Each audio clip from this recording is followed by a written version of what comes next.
Recent ഞാൻ ചെന്നൈയിൽ നിന്ന് നാട്ടിലേക്ക് വരുമായിരുന്നു. 125 വെസ്റ്റ് കോസ്റ്റിനായിരുന്നു ഞാൻ വന്നുകൊണ്ടിരുന്നത്. ആൻഡ് നൈറ്റ് ട്രാവലിംഗ് ആയിരുന്നു, ബിക്കോസ് ഒരു മോർണിംഗ് 3 അങ്ങനെ റീച്ച് ആവാൻ വേണ്ടിയിട്ട്.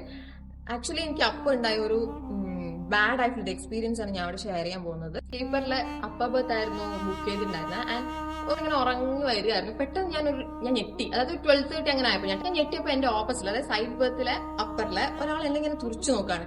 ആക്ച്വലി നമുക്കറിയാം നൈറ്റിൽ സ്ലീപ്പർ കമ്പാർട്ട്മെന്റ്സിലൊക്കെ ലൈറ്റ് ഓഫ് ആയിരിക്കും. ഇത് വാഷ്റൂമിന്റെ കുറച്ച് സൈഡിലായതുകൊണ്ട് ആ ഒരു ലൈറ്റ് എനിക്ക് കാണാൻ പറ്റുന്നുണ്ട്. അതുകൊണ്ട് ആൾക്കാരിങ്ങനെ ഐഡന്റിഫൈ ചെയ്യാൻ പറ്റുന്നുണ്ടല്ലോ. അപ്പൊ ഇയാളിങ്ങനെ ഒരുമാതിരി അയാൾ കണ്ണും അയാൾ വൈറ്റ് ഷർട്ടായിരുന്നു. അയാളിങ്ങനെ തുറച്ചു നോക്കുന്ന മാത്രം എനിക്ക് കാണുന്നുണ്ട്. എനിക്ക് അപ്പത്തിന് ഒരുമാതിരി ഡിസ്കംഫർട്ടബിൾ ആയി. കാരണം ചിലരുടെ നോട്ടം തെറ്റുന്നത് നമുക്ക് മനസ്സിലാവും അത് എത്രത്തോളം വിയേർഡ് ആയിട്ടുള്ള ഒന്നായിരിക്കും. പിന്നീട് അതിനുശേഷം എനിക്ക് ഉറങ്ങാനേ പറ്റില്ല. ഞാൻ എഴുന്നേറ്റിരുന്നു. നിങ്ങൾ ആലോചിക്കണം, ഒരു 12:30 ടൈമിൽ സ്ലീപ്പർ ഇടയ്ക്കൊക്കെ TTR ഇങ്ങനെ വന്നു പോകുന്നുണ്ട്. And full dark. ആരെ വിളിക്കും? കുറച്ച് ബംഗാളീസ് ആണ് കിടന്നിട്ടുള്ളത്. എനിക്ക് മേ ബി എന്തെങ്കിലും ആണെങ്കിൽ കൂടെ ആരെയാണ് ഞാൻ വിളിക്കുക? ഞാനപ്പോൾ തന്നെ എന്റെ പെപ്പർ സ്പ്രേ എടുത്തു വെച്ചു. അതുപോലെ തന്നെ എന്റെ ഫോണിൽ റെയിൽവേയുടെ ഹെൽപ്പ് ലൈനിന്റെ ആ നമ്പർ ഞാൻ ഹോം സ്ക്രീനിൽ പിൻ ചെയ്ത് വെച്ചു. ആൻഡ് ഞാൻ ഇങ്ങനെ ഇരിക്കുകയാണ്. അപ്പോഴാണ് അയാൾ പതിയെ എഴുന്നേറ്റ് വന്ന് എന്റെ ഓപ്പോസിറ്റിൽ, അതായത് ഞാൻ ഇവിടെയാണുള്ളത്, സോ എന്റെ ഓപ്പോസിറ്റിലുള്ള മിഡിൽ ബർത്ത് അവിടെ ഫ്രീ ആയിരുന്നു. സോ അയാൾ അവിടെ വന്ന് ഇങ്ങനെ കിടക്കാണ്. എനിക്കൊരു ഭയം ഉണ്ടായിരുന്നു എന്റെ ഉള്ളിൽ. അങ്ങനെ ഞാൻ ഇരിക്കുന്നോണ്ടിരിക്കുമ്പോൾ TTR വന്നു അയാളോട് ചോദിക്കുന്നു, എന്താ ടിക്കറ്റ് എവിടെ നിന്ന് ചോദിക്കുമ്പോൾ അയാൾ ആക്ച്വലി ടിക്കറ്റ് റിസർവ് ചെയ്തിട്ടില്ല. അപ്പൊ തന്നെ ഫൈൻ കൊടുത്ത് അവിടെ തന്നെ ഇരിക്കാനുള്ള പ്ലാനാണ്. ആ ഒരു TTR വന്ന് പോകുന്ന ആ ഒരു ടൈം മുതൽ അയാൾ പിന്നെ തിരിഞ്ഞ് എന്റെ നേരെ കിടക്കാൻ തുടങ്ങി. അങ്ങനെ കിടന്ന് പതിയെ പിന്നെ എഴുന്നേറ്റ് അയാളുടെ 2 കൈയും, ഞാൻ ഇങ്ങനെ ഇരിക്കാണ് കേട്ടോ, ഞാൻ ഇങ്ങനെ അയാൾ ഫേസ് ചെയ്തിരിക്കുകയാണ്.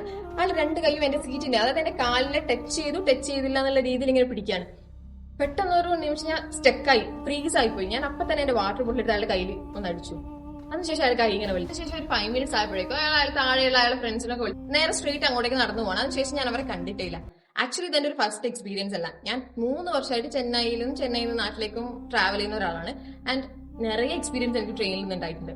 ഇത് എനിക്ക് ഒരാൾക്ക് ഉണ്ടായ ഒരു എക്സ്പീരിയൻസ് മാത്രമല്ല, ജെൻഡർ ഏതായിക്കോട്ടെ, മെൻ ഓർ വിമൻ, ഈ ഒരു ഫിയർ നമ്മൾ എല്ലാവരും എക്സ്പീരിയൻസ് ചെയ്യുന്നതാണ്. റേപ്പ് ചെയ്യുന്നത് മാത്രമല്ല, നമ്മൾ അൺവാണ്ടഡ് ആയി ടച്ച് ചെയ്യുന്നത്, വേർബലി അല്ലെങ്കിൽ ഒരു തുറിച്ചു നോട്ടം, അത് തന്നെ ഒരു സെക്ഷൽ അസോൾട്ട് ആണ്.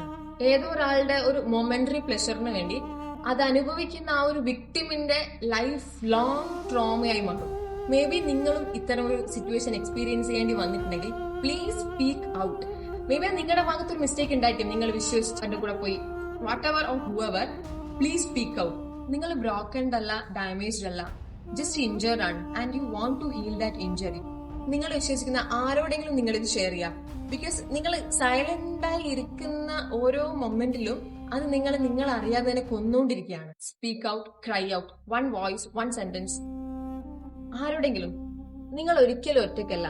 U can move on.